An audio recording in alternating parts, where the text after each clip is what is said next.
बहू कब तक सोती रहेगी? ये तेरी माँ का घर नहीं है, चल अब उठ और काम पर लग जा। माँ भी एक ही दिन हुआ है बेचारी को आए हुए, और तूने अभी से सास बनना शुरू कर दिया। मेरी बात दोनों कान खोलकर सुन लो, इस घर में रहना है तो मेरे हिसाब से चलना होगा, समझे? अर्जुन की भी इतनी हिम्मत नहीं थी कि वो अपनी सौतेली माँ के सामने कुछ कह पाता। आपकी माँ कुछ अजीब नहीं है, कैसे बात करती है ना? वो भले ही मेरी सौतेली माँ है, लेकिन मैं हमेशा से उनसे अपनी सगी माँ की तरह प्यार करता आया हूं। हाँ, माना कि वो थोड़ी खड़ूस स्वभाव की है, लेकिन तुम बुरा मत मानना, धीरे धीरे तुम्हें भी इसकी आदत पड़ जाएगी। ऐसे कुछ दिन बीत गए। बहू कहाँ मर गई? जी माँ जी, आज मेरी बहन और उनके बच्चे आ रहे हैं, तो तू आज खाने में मटर पनीर बना लेना। जी ठीक है माँ जी। माधुरी के पास थोड़े से मुंह दिखाई के पैसे रखे थे, वो उसी से मटर पनीर ले आई। दिन में मौसी सास और उसके बच्चे आए तो सारी सब्जी और रोटी चट कर गए। ये देख माधुरी ने कहा, सुनो जी, ये तुम्हारी मौसी और उनके बच्चे तो कितने भुक्कड़ हैं, सब चट कर गए, हमारे लिए तो कुछ बचा ही नहीं। शाम को वो सभी खा पी कर चले गए। क्या हुआ बहू, ये पतीले में क्या झांक रही है? माँ जी, सारा खाना खत्म हो गया, हमारे लिए तो कुछ बचा ही नहीं। तो तू कहना क्या चाहती है कि मेरे रिश्तेदारों ने सब खा लिया? बेचारे इतना सा तो खा कर गए हैं, अब डब्बे में देख सुबह की कोई रोटी बची होगी, अचार के साथ खा ले। ये कहकर वो वहां से चली गई और माधुरी भी अपने कमरे में चली जाती है और रोने लगती है। तभी अर्जुन आया। अच्छे से जानता हूं माधुरी, जब सारा दिन एक पैर पर नाचकर घर के काम करो और हमें खाने का एक और भी नसीब ना हो तो कैसा लगता है। लेकिन कोई बात नहीं माधुरी, हम किसी और दिन मटर पनीर बनाकर खा लेंगे। वो बात नहीं है जी, हम गरीबों को कभी कभार तो कुछ अच्छा खाने को मिलता है। ऐसे कुछ दिन बीत गए। माधुरी घर का सारा काम करती, साथ में अपनी सौतेली सास की सेवा भी अच्छे से करती, लेकिन फिर भी विमला उससे उखड़ी उखड़ी रहती।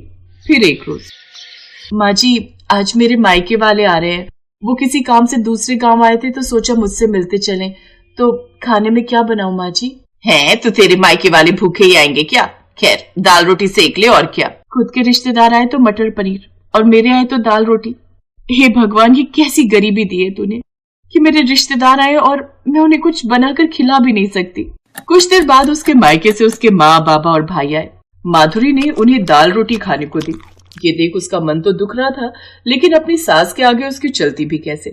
खाना खाकर वो लोग वहां से चले गए, लेकिन इस बात का मलाल माधुरी के मन में रहा।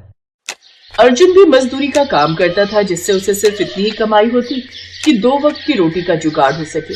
एक रोज वो थका हारा घर लौटा तो माधुरी उससे बोली, आपको पता है जी, कुछ दिनों बाद गणतंत्र दिवस है और इस दिन हम हर साल गांव की गली गली में घूम घूम कर झंडा फहराते थे, साथ ही तिरंगा रंग के कपड़े पहनते और तिरंगा ही खाना खाते। मैं सोच रही थी हम लोग भी इस बार गणतंत्र दिवस मनाएंगे, ज्यादा नहीं तो झंडा तो फहरा ही लेंगे। तुम जानती हो ना माधुरी, मेरे पास इतने पैसे नहीं है, कभी कभार ही मजदूरी का काम मिलता है। जो पैसे थे वो माँ ने ले लिए थे राशन लाने के लिए। अपने पति की लाचारी देख उसकी आंखों में आंसू आ जाते हैं। 2 दिन बाद 26 जनवरी का त्योहार था। सभी लोग गणतंत्र दिवस मना रहे थे। माधुरी का भी मन था झंडा फहराने का। वो पास की दुकान में गई और झंडे का रेट पता करने लगी। अरे माधुरी, ये तुम्हारी पहुंच से बाहर है, फिर भी दाम बता देता हूँ। उस वाले झंडे का रेट 200 रुपए और उसका 300। और ये सबसे छोटा वाला? इसके 120 रुपए। बोलो दूं? कोई 10-20 वाला नहीं है क्या? क्यों मजाक कर रही है? कहा ना चल जाए यहाँ से। मैंने पहले ही कहा था तुम भिखारियों के बस की बात नहीं है ये खरीदने की। अब जा यहाँ से, जा। आसपास खड़े सभी लोग उस पर हंसने लगते हैं। वो रोते हुए वहां से चली आती है। पीछे खड़ा उसका पति ये सब सुन रहा था। माधुरी घर आती है। अर्जुन भी उसके पीछे पीछे आता है और उसे समझाते हुए कहता है, माधुरी, गणतंत्र दिवस मनाने के लिए हमें झंडे की जरूरत नहीं है। वो तो हमारे मन में ही अपने देश के लिए वो सम्मान और इज्जत होनी चाहिए कि हम दिल से गणतंत्र दिवस मना लें। आपने बिल्कुल सही कहा जी, इतनी सी बात मेरे मन में क्यों नहीं आई? जरूरी तो नहीं कि हम झंडा फहरा कर ही देश प्रेम जाहिर कर सके, और भी तो कई तरीके हो सकते हैं। अब माधुरी सोच में पड़ जाती है कि वो ऐसा क्या बनाए तिरंगे का। यही सोचकर वो घाट से पानी लेने चली जाती है। लौटते वक्त वो एक पेड़ के नीचे बैठ जाती है।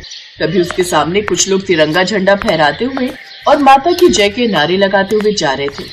कितना मन था मेरा भी गणतंत्र दिवस मनाने का, लेकिन हम गरीबों के नसीब में तो शाम तक की रोटी भी नहीं। आज भी घर में आटा नहीं है, ऊपर से इनको मजदूरी का काम भी नहीं मिला। लगता है आज के दिन भी भूखा ही सोना पड़ेगा। तभी उस भीड़ में से एक बूढ़ी औरत उसके पास आती है। बेटी, मैं नहीं चाहती कि आज के दिन कोई भी भूखा रहे, इसलिए ये आटा और ये हरा साग और संतरी रंग की गाजर ले जा और घर जाकर उसकी तिरंगा रोटी बनाकर खा। फिर देख कैसे सभी दुख दर्द दूर हो जाते हैं। लेकिन हाँ, सबसे पहला भोग इसका धरती माता को लगाना। इतना कहकर वो बूढ़ी अम्मा मुस्कुराते हुए फिर से उन लोगों की टोली में जाकर शामिल हो गई। माधुरी वो सामान लेकर घर आ गई और उस रोज उसने साग को पीसकर हरे रंग का पेस्ट तैयार कर लिया। फिर गाजर को कद्दूकस किया, जिसके बाद एक गोल रोटी बनाकर तैयार कर ली। फिर ऊपर की तरफ संतरी रंग की कद्दूकस की हुई गाजर और नीचे की तरफ हरे साग का पेस्ट लगा दिया और बीच का हिस्सा सफेद छोड़ दिया और उस तिरंगे रंग की रोटी बनाकर तैयार कर दी। फिर उस तिरंगा रोटी में से थोड़ा सा भोग सबसे पहले धरती माँ को लगाया और फिर अपनी सास और पति के साथ मिलकर वो तिरंगा रोटियां खाई, जिसे खाते ही सबसे पहले विमला का स्वभाव एकदम नरम हो गया। बेटा अर्जुन, मैंने आज तक तेरे साथ जो भी किया है ना, उसके लिए मुझे माफ कर दे, और बहू तू भी। हाँ, ये चमत्कार कैसे हुआ? तभी देखते ही देखते उनका गरीब घर एक आलीशान घर में बदल गया। साथ ही वहां पर धन दौलत की कोई कमी नहीं थी। सारा घर ऐशो आराम से भर गया। मेरी तो कुछ समझ में नहीं आ रहा, ये सब कैसे हुआ? हाँ बहू, ये चमत्कार कैसे हुआ? मेरी समझ में सब आ गया।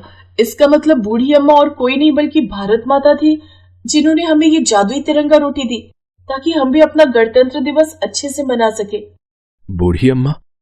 माधुरी ने उन्हें सारी बात बताई, जिसके बाद विमला और अर्जुन भी बहुत खुश हुए।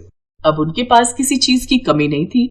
अब उन्होंने एक बड़ा सा तिरंगा अपने घर की छत पर भी लगाया और हवा में लहराते उस झंडे को सलाम किया।